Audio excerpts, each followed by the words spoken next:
भए पनि एकदम मन नजिक भएर सम्झेको छु। आज के हो छोरी? आज मदर्स डे, आमालाई ह्यापी मदर्स डे भनिदेऊ छोरी। Happy mother's day.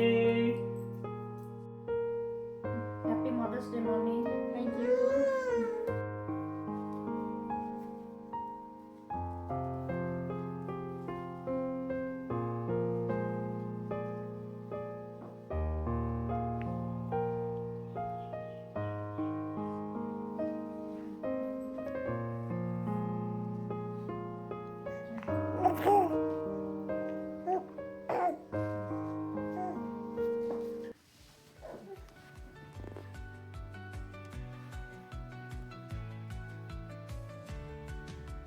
आज आमाको औँसीको मेरी आमाले धेरै धेरै शुभकामना छ। सबै कुराहरू सबै राम्रो हुँदै जाओस्, राम्रो छ, अझै राम्रो हुँदै जाओस्। हाँसी खुसी सधैँभरि यस्तै देख्न चाहियो आमालाई। आमाको आशीर्वाद सधैँको छ।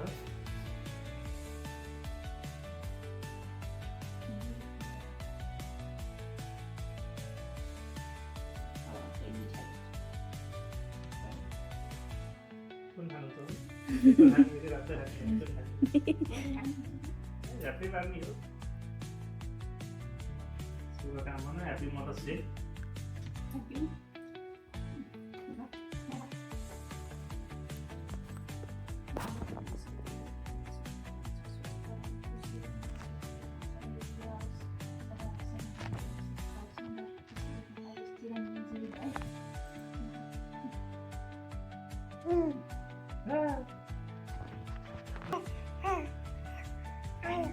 धेरै धेरै शुभकामना, happy mother's day.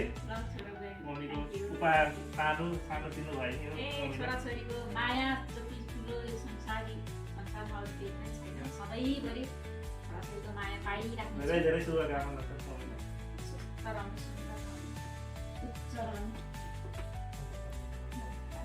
Happy mother's day. खुसी औँसीको धेरै धेरै शुभकामना। चट्टै cake. Happy mother's day mummy. यस्तै केक जस्तै गुलियो होस् जिन्दगी सबै कुरो। Happy mother's day. ल हजुरलाई खुवाइदिने हो सुरुमा त। ल औँसीको धेरै शुभकामना छ मम्मी। गुलियो यस्तै केक जस्तै जीवन सधैँभरि गुलियो होस्। मिठो रहेछ। ल बुहारीलाई नि त होला नि, मम्मीले खुवाइदिनु। Happy mother's day mummy, thank you. र सबैजना आन्टीहरूको लागि, ठुली मम्मीहरूलाई, दिदी सबैजनालाई ह्याप्पी मदर्स डे। मेरो जन्मदिनी आमालाई आज पर्न गएको माता तीर्थ औँसीको धेरै धेरै शुभकामना छ। आशीर्वाद छ, र भगवानको सधैँभरि आशीर्वाद शिरमा रहोस्। माताको आशीर्वाद, माता पिताको आशीर्वाद शिरमा रहोस्। आज्ञाकारी छौ, सधैँभरि आज्ञाकारी, लगनशील र सबैको आँखाको नानी बने, मेरो आशीर्वाद। र यो भन्दै मेरा नेपालमा हुनुहुने सम्पूर्ण आमाहरू, देश विदेशमा हुनुहुने ठुलो मम्मी आन्टीहरू सबैलाई यहीँबाट सम्झन चाहन्छु। सबैको चरण स्पर्श गर्न चाहन्छु एकचोटि। र सबैजनालाई ह्याप्पी मदर्स डे, माता तीर्थ औँसीको धेरै धेरै शुभकामना छ सबैजनालाई। आज पर्नु गएको माता तीर्थ औँसीको दिन आज गिफ्ट हेभी गिफ्ट आए जस्तो छ मम्मी। के होला हजुर गेसमा चाहिँ यसो गेस गर्दाखेरि के हुनसक्छ? म त थाहै भएन। अब तिमीहरूले मलाई सरप्राइज दियौ। हिजो तरकारी किन्न भनेर गएको थिएँ केटीहरू, किन ढिला गरे भनेको त अब मदर्स डे रहेछ। म त त्यही पनि बिर्सिया रहेछु। के हो म त के भन्न सक्दिनँ बाबु, मलाई त हेर्नै पर्छ। एउटा एकचोटि गेस हान्नु न, टुक्का लागिहाल्छ कि त्यही। अब हेभी हेभी छ। वेटै छ। म त यसै भन्न सकिनँ बाबु, सरी। म खोलेरै भन्छु है। ब्याग ठुलो छ, अब भित्र चाहिँ सानो हुनसक्छ। ल अनबक्सिङ गरिहाल्छु। अब ठिकै छ।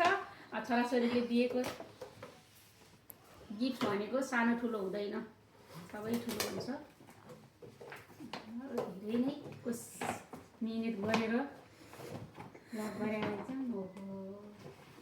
धन्यवाद धन्यवाद धन्यवाद। कस्तो बुझ्छन् क्या फेरि, हेर न। मलाई यस्तै ब्याग चाहिएको थियो।